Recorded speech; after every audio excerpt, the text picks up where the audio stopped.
नमस्कार मित्रांनो, double O अकॅडमीच्या या स्कॉलरशिप सिरीजमध्ये तुम्हा सर्वांचं स्वागत। आजच्या या व्हिडिओमध्ये आपण इयत्ता 8वी साठी जी स्कॉलरशिप परीक्षा घेतली जाते त्या स्कॉलरशिप परीक्षेमध्ये मराठी या विषयासाठीचा अभ्यासक्रम पाहणार आहोत। जसं की आपल्याला माहिती आहे, जेव्हा आपण ही स्कॉलरशिप परीक्षा देत असतो आपल्याला एकूण 4 विषयांचा अभ्यास करायचा आहे। मराठी, गणित, इंग्रजी आणि बुद्धिमत्ता चाचणी। मग या 4 विषयांमध्ये मराठी या विषयावरती आपल्याला एकूण 25 प्रश्न विचारले जातात आणि हे 25 प्रश्न हे 50 मार्क साठी विचारले जातात। म्हणजे बघा, एका प्रश्नाला 2 मार्क।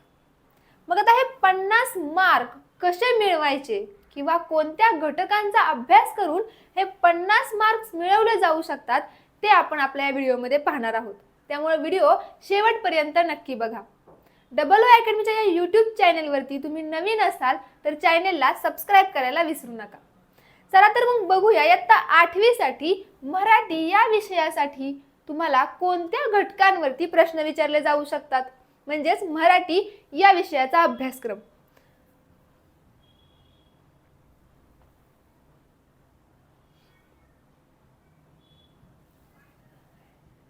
बघा, मराठी या विषयाचा अभ्यासक्रम किंवा अभ्यास करताना सुरुवातीला आकलन म्हणजे काय असतं?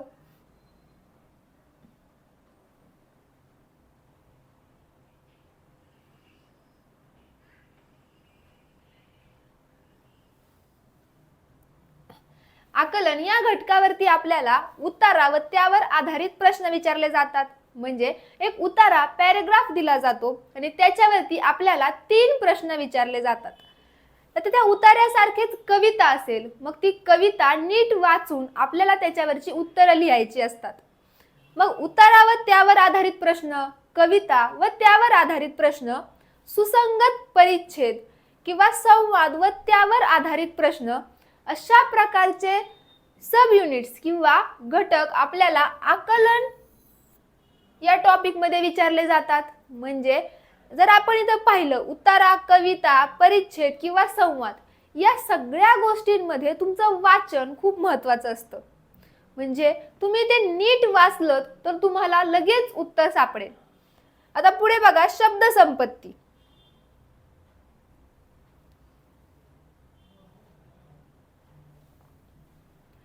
शब्द संपत्तीमध्ये आपल्याला समानार्थी शब्द, विरुद्धार्थी शब्द, म्हणजे समानार्थी शब्द काय असतात, विरुद्धार्थी शब्द काय असतात, किंवा दिलेल्या शब्दाला समानार्थी शब्द कोणता, विरुद्धार्थी शब्द कोणता, अशा प्रकारचे प्रश्न आपल्याला इथे विचारले जाऊ शकतात। मग शुद्ध अशुद्ध शब्द असतील, एखाद्या शब्दाचा काना, मात्रा, वेलांटी, उकार हे चुकीच्या पद्धतीने लिहिलं असेल तर तो अशुद्ध शब्द आणि योग्य पद्धतीने लिहिलं असेल तर तो शुद्ध शब्द। मग अशा प्रकारचे शब्द आपल्याला प्रश्नपत्रिकेत दिले जातील आणि त्यातून शुद्ध किंवा अशुद्ध शब्द कोणता हे ओळखायला सांगितलं जाईल। नंतर अलंकारिक शब्द असतील किंवा शब्द समूहाबद्दल एक शब्द विचारला जाईल। मग शब्द समूहाबद्दल एक शब्द म्हणजे काय की तुम्हाला एक शब्द समूह दिला असेल आणि त्यासाठी पर्टिक्युलर एक शब्द शोधायचा आहे। मग वाक्यप्रचार असतील, म्हणी असतील किंवा पारिभाषिक शब्द। वाक्यप्रचारामध्ये दिलेल्या अक्षरांवरून वाक्यप्रचार तयार करणं किंवा दिलेल्या वाक्यप्रचाराचा अर्थ ओळखणं किंवा वाक्यप्रचार व त्याचा अर्थ यांची योग्य जोडी लावणं हे आपल्याला यात विचारलं जाऊ शकतं। मग वाक्यप्रचारासारखंच म्हणींसाठीही विचारलं जाऊ शकतं। म्हणजे म्हण आणि त्या म्हणीची योग्य अर्थ असणारी जोडी कोणती, किंवा दिलेल्या अक्षरांवरून म्हण तयार करणं, अशा प्रकारचे प्रश्न आपल्याला यात विचारले जाऊ शकतात। पारिभाषिक शब्दांमध्ये इंग्रजी शब्दांसाठी पर्यायी मराठी शब्द कोणता हे विचारलं जाऊ शकतं किंवा मराठी शब्दासाठी पर्यायी इंग्रजी शब्द कोणता असेही विचारलं जाऊ शकतं। आता पुढे बघूयात,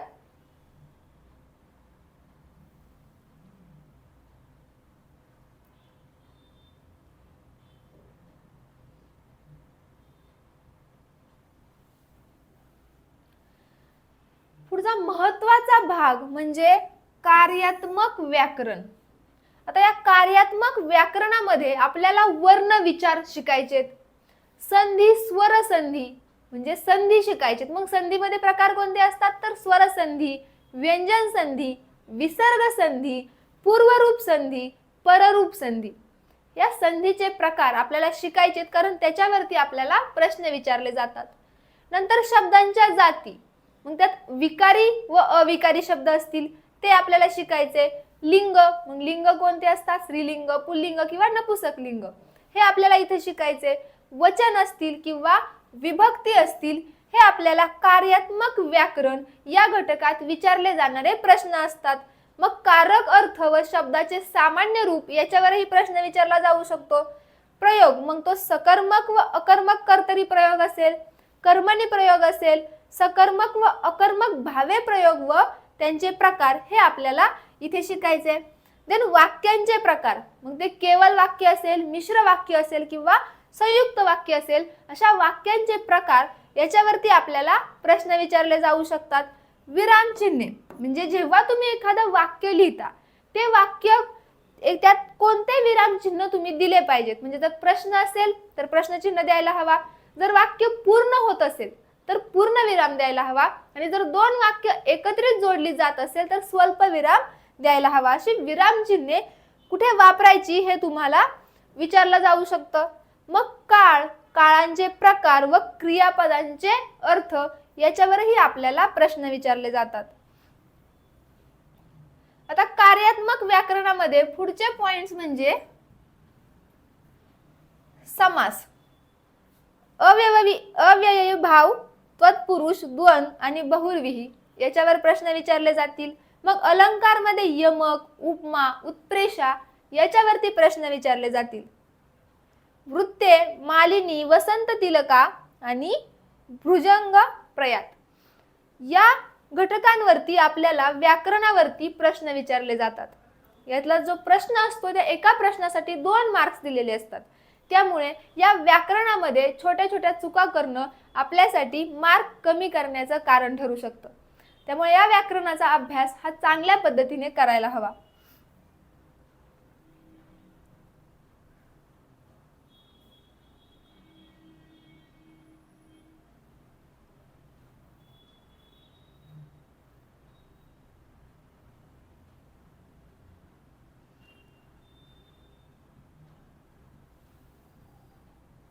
तर यातच आपल्याला पुढे लास्ट पॉइंट म्हणजे इयत्ता 1ली ते 8वी मराठी विषयाशी संबंधित सामान्य ज्ञान.